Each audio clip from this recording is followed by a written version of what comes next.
I mean, I've been with Jeremy for now going in 2 years and a little longer. And, you're going to miss him. He's a wonderful human being, and he is a young athlete. Um, he and I and the team, the organization, went through some rough periods and still stayed together, still stayed strong. We're able to sort of, grow mutual respect amongst some difficult situations. And from that perspective, personally, I'm going to miss him. And I think that he was a locker room guy that the team will miss also. I think what you're getting in Ursan is a veteran NBA player with a very clear skill set that complements our two interior five men. And so it's one of the, parts of our business that is real for my young guys in that locker room when you lose a friend and somebody that used to sit next to you in a locker room and on a plane for the first time going through that. It's an eye-opener for them.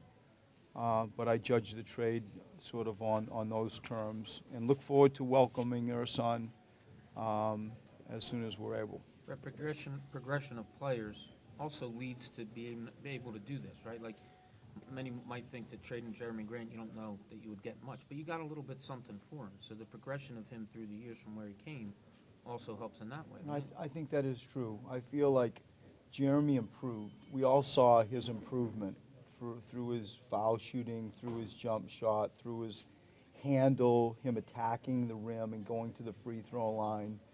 And he put in work. He deserved to improve. He put in work. And, through that sort of effort and him performing at a level that was appealing to other teams, Sam Presti in particular, we were able to at this stage for us, parlay that into something that we felt like we needed. I think that Jeremy, when Ben Simmons went down, or prior to Ben going down, we clearly, as I go to the summer and you look at the depth chart after Dario agreed to come, it's like, where does Jeremy, where does he find his role? Where does he find his minutes? And it was clear to me then that he's got to be a three-man. He's got to jump into the wing spot and, like, fight with Nick and Hollis and so on to get on the court. And with the injury to Ben, he slid back up to a four spot, and because we were been beaten up, as we all know. I think his future probably will be more as a three. I'll look forward to watching him grow. But to your point, Bob, his improvement allowed us to be able to talk to Oklahoma City. When you said that Ursan has a clear skill set, what is that? Well, the first thing that should come to all of our minds is he can shoot. And I'm purposefully pausing. He can shoot. He has an identifiable NBA offensive skill in that he can stretch the floor. And he's played that position kind of his whole life, where he's had a big five man and he's been a stretch four. I think that with Dario and Ursan, they're very similar in that they have played four kind of their whole life. Dario a little bit more three. And Dario's growing his perimeter game, but you have a very common type of look at that four spot. And you've got a very common type of look with Jaleel and Joel when they all get healthy at the five spot. There is a symmetry when you start subbing that the system remains the same. Our focus is to get those big guys the ball as much as we can and play off them. Ursan's skill set is he can shoot. It happens to translate. It's very timely with what we're trying to do. Defensively, he is a veteran. He's positionally correct a lot. He's a big charge taker. He's a good defensive rebounder. And so from that perspective, you can see how it would fit. Brett, would you be inclined, and I know you can think about this down, in a little bit of time, to start him so that spacing and maybe with Joel, it gets off to the right start? It's a really good question, and yes, I think that's all on the table. And it's as much, because I think we have, Dario has had open looks. He just hasn't, made some shots. I think we'd all be looking, oh, you got two of them now in Ursan and Dario. Had he made probably some more shots, and it's in him.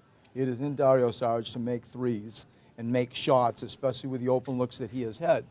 And so the the question to me is more, we've just shoved Dario into a starting spot.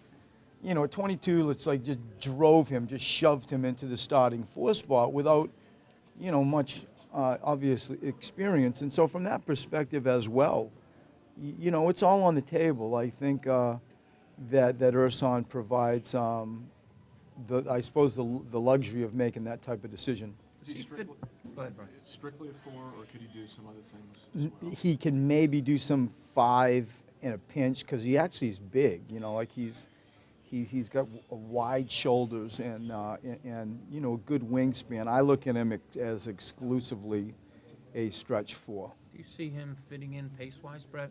I don't, and I'm asking this honestly. I don't know his run. Is he a No, runner? that's the trade-off. We lost a flyer, and you know, we've got a veteran player. You know, that's not his purpose for coming here. And so, you know, since we've all been here, you hear me talk about sort of, you know, the pace versus the post and the importance that I think, and I still think it is, you know, I've got to take the realities of our roster and coach it.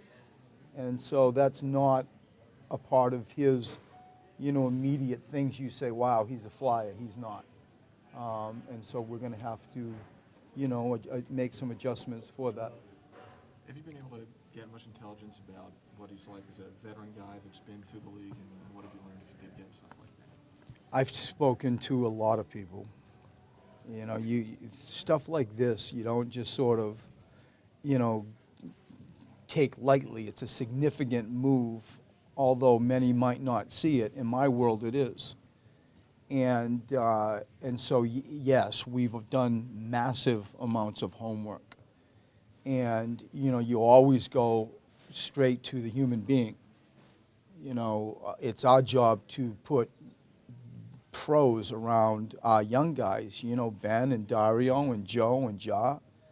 And he ticks boxes. He's a wonderful family man. He's a quiet man. And he's a worker. You know, he just goes about his business.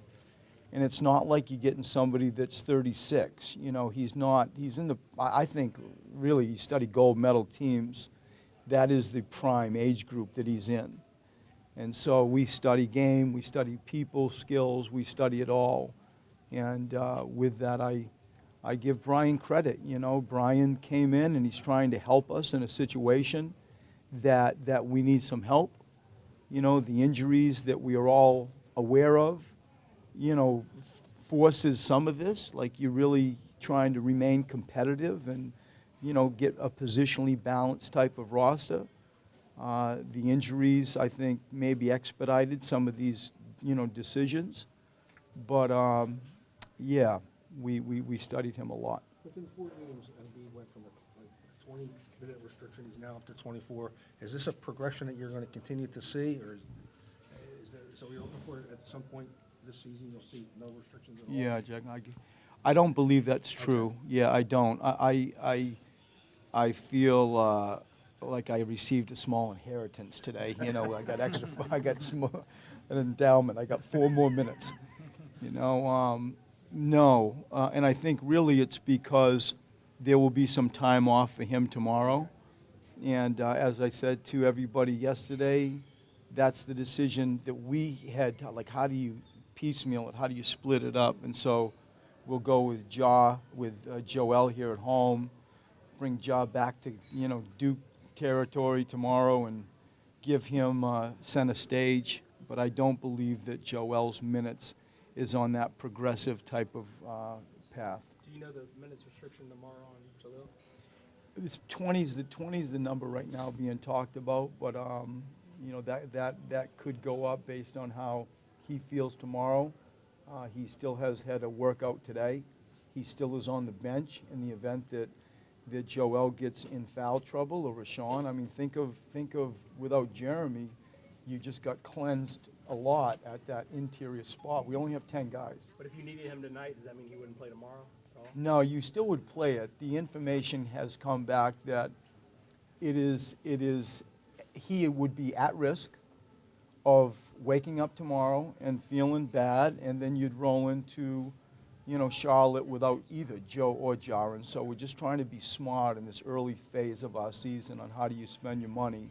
And so my point is, in unlikely, unusual, maybe circumstances, you could see Ja tonight.